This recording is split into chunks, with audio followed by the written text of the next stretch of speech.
नमस्ते दोस्तों। मैं हूं आपका दोस्त सीए वीरेंद्र। आपका स्वागत करता हूं एक और इन्फॉर्मेटिव वीडियो में।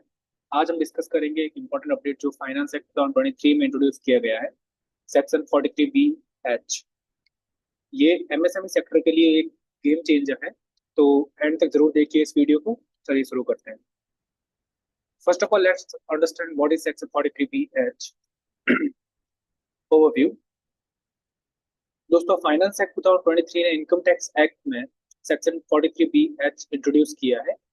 इसके हिसाब से अगर किसी माइक्रो या स्मॉल एंटरप्राइज से आप गुड्स या सर्विस लेते हो, अगेन हम रिपीटिंग, किसी माइक्रो या स्मॉल एंटरप्राइज से आप गुड्स या सर्विस लेते हो, तो उनका पेमेंट आपको प्रिस्क्राइब टाइम के अंदर करना होता है। अगर आप नहीं करते हो तो उस अमाउंट का डिडक्शन आपको अलाउ नहीं होगा, चाहे आप अक्रूवल सिस्टम फॉलो करो या फिर आप अकाउंट कैश मेथड फॉलो करो। कैश या अक्रूवल कोई भी अकाउंटिंग मेथड यूज करो, फर्क नहीं पड़ता उससे।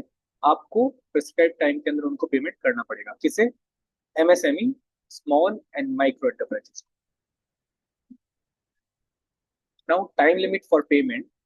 अगर बात करें हम टाइम लिमिट की, आपका कोई रिटर्न एग्रीमेंट है, देन लाइक जो उस एग्रीमेंट में लिखा हुआ है उसके according, but the time should not exceed 45 days.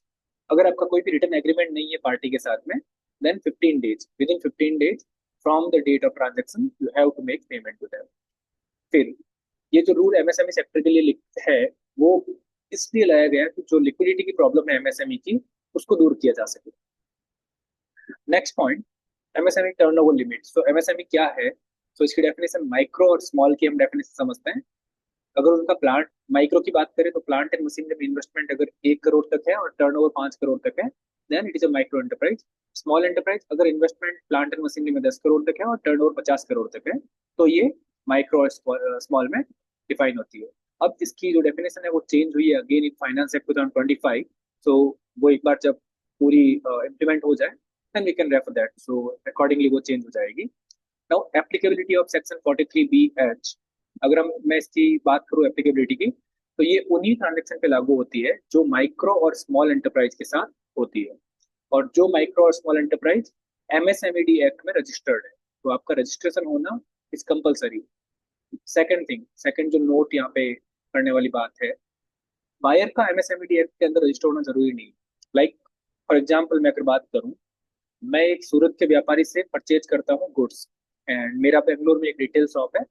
So if I'm running a retail shop in Bangalore and I'm purchasing from a Surat manufacturer, in that case, being a buyer from the manufacturer in Bangalore, मुझे MSMED में register होना जरूरी नहीं है। भले ही मैं MSMED में रजिस्टर हूँ या नहीं हूँ, फर्क नहीं पड़ता।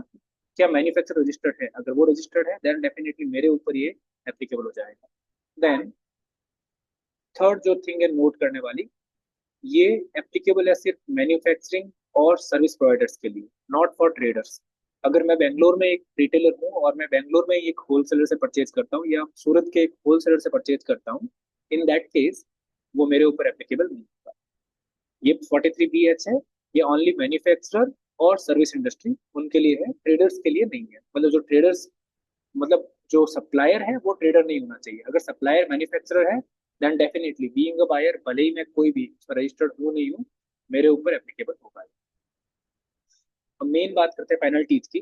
अगर एमएसएमई को टाइम की पेमेंट आप नहीं होता है, तो पेनल्टीज, एक तो इंटरेस्ट की पेनल्टी रहेगी जो कि कंपाउंड इंटरेस्ट होगा at the rate 3 times of the bank rate notified by RBI. किस डेट से एप्लीकेबल होगा? एग्रीमेंट के हिसाब से या 15 दिन के एक्सपायरी के बाद, जो भी डेट होगी वो, या तो एग्रीमेंट के हिसाब से, और अगर एग्रीमेंट नहीं है देन 15 डेज का टाइम मिलता है आपको। 15 डेज के टाइम के बाद में जो भी डेट है उसके हिसाब से आपका ये एप्लीकेबल हो जाएगा। तो ये हो गई बात हमारे एमएसएमई एक्ट की। तो अगर मतलब और एक और बात करें, तो ये इंटरेस्ट एक्सपेंस आपको इनकम टैक्स एक्ट के हिसाब से डिडक्टेबल भी नहीं होगा। मतलब वहां पे आपको जो पेमेंट है परचेज का, वो अलाउ नहीं होगा। सेकंड, यहाँ पे जो इंटरेस्ट पे कर रहे हो वो भी अलाउ नहीं होगा। तो अगर क्रक्स की बात करें तो दोस्तों, ये एक डिटेल ब्रेकडाउन था सेक्शन 43B(H) का। एमएसएमई को सपोर्ट करना सिर्फ एक कंप्लायंस नहीं है, बल्कि एक मॉरल रेस्पॉन्सिबिलिटी भी है, कंसिडरिंग द इंडियन इकोनॉमी। तो लाइक ये वीडियो आपको हेल्प करेगा, how like in this way we can help to MSME sector as well. Compliance भी हो जाता है एंड एक इकोनॉमी का बूस्ट मिल जाता है।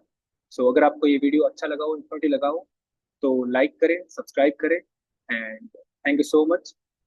Thank you.